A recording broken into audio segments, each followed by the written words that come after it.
Viči. Sveda ta pospešek. Wow. Ti si se pa malo polenila. Kako polenila? Preskušam okolju prijaznejša vozila, ne? Prijaznejša vozila? Ja. To je sicer novo električno kolo. No, sicer sposojeno, ampak fenomenalna zadeva. Nobenih izpustov, pa polniš ga lahko kar doma prek električne vtičnice ali pa kakšne vetrne, sončne elektrarne, če imaš. Dobro, ampak naj zanima elektrotehnika, ne ekologija. Ja, pa sej, ne, malo sem se pozanimala o tem poklicu elektrotehnika in ravno energetika je blazno aktualna zadeva. Boš v eni kavici vse razložila, Dej. boš.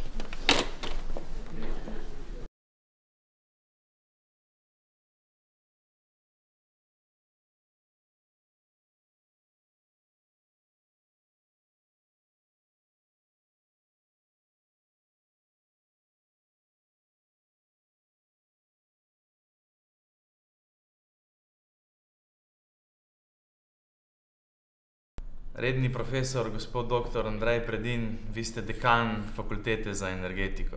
Kakšne študijske programe izvajate pri vas? Ja, na naši fakulteti tečejo 3 programi oziroma študijski program energetike na 3 stopnjah. Torej izvajamo prvostopenjski visokošolski strokovni študijski program, prvostopenjski univerzitetni študijski program in drugostopenjski magistrski študijski program energetike. Kako je pa z izobraževanjem samim poteka modularno? Kaj to pomeni? Torej, vsi naši študijski programi so zasnovani ali pa oblikovani po bolonjski shemi. To pomeni, da prva stopnja obsega 180 kreditnih točk, posebnost, torej druga stopnja 120 kreditnih točk in tretja bolonjska stopnja, ki je v pripravi, torej doktorski študijski program, prav tako 180 kreditnih točk. Naš študijski program je zasnovan tako, da iz prvega letnika, kjer študentje srečajo osnove matematike, fizike, mehanike, termodinamike, skratka osnovna znanja, energetska znanja, se v višjih letnikih potem modularno razveje, kar pomeni, da lahko študentje izbirajo različne module, to so paketi po 3-4 izpiti, kot tudi še izbirne izpite. Na ta način želimo jih nekako usmeriti v hidroenergetsko smer, termoenergetsko, jedrsko energetsko smer in stavbno energetsko smer. Ampak veš, da smo šele na začetku različnih oblik izkoriščanja zelene energije, ne? In recimo energetika ima šele sedaj različne storitve, ki jih poznajo v telekomunikacijah že leta in leta. Zanimivo. Poznaš kak primer?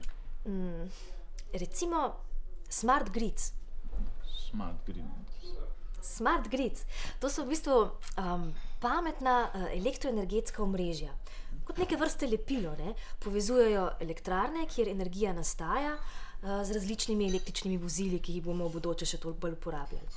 In ti boš recimo svoj električni avto lahko napolnil kar doma v svoji garaži in to z obnovljivimi viri energije. In to bo pomenilo cenejšo električno energijo za nas? V bistvu ja. Danes ste slovenska poslanka v Evropskem parlamentu in energetika je tudi zelo pomembna tema na nivoju Evropske unije. Energetika v zadnjih letih postaja res izredno pomembna tema Evropske unije. Energija je pač nekaj takega, kar ljudje potrebujemo tako kot vodo in hrano. Vemo pa, da ne samo, da je primanjkuje, da so viri energije končni, da bodo nekoč izrabljeni, vsaj te, ki jih zdaj poznamo. Vemo tudi, da energetika je tisto področje, ki najbolj onesnažuje naše okolje s toplogrednimi plini. Tako da to oba dva cilja, se pravi zagotoviti varno dobavo energije in energetiko očistiti teh izpustov toplogrednih plinov, je res eno od glavnih nalog evropske politike.